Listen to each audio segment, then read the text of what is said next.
Or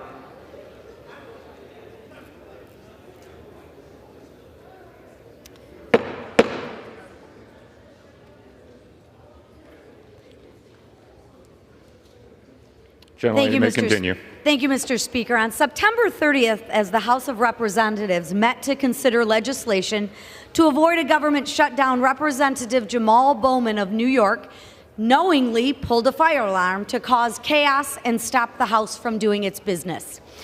This is a felony, plain and simple. It's not difficult to understand.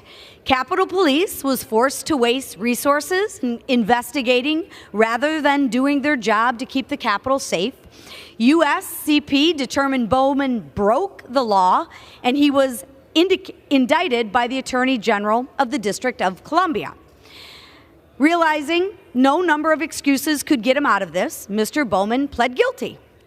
As a former principal of the Cornerstone Academy for Social Action in New York City, Mr. Bowman should know the consequences of pulling a fire alarm to cause panic. In New York schools, the policy is clear. When a student commits a crime on campus, police are called, and that student is either suspended or expelled. One would think Representative Bowman would be able to hold himself to the same standards as he held his students to. I don't think that's a lot to ask. The Republican majority held our own former member accountable after the House Ethics Committee found he engaged in criminal behavior.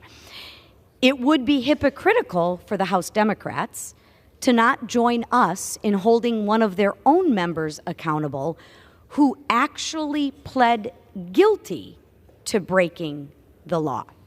I do not submit this resolution lightly. Mr. Speaker, Article 1, Section 5 of our Constitution gives the House the solemn responsibility to discipline members for disorderly behavior, and as conviction demonstrates, Representative Bowman sought to cause panic to delay official proceedings of this House. I urge my fellow members to vote yes on my resolution and to hold our colleagues accountable for when they break the law. Thank you, Mr. Speaker, and I reserve. Gentlelady reserves. Gentleman from Massachusetts.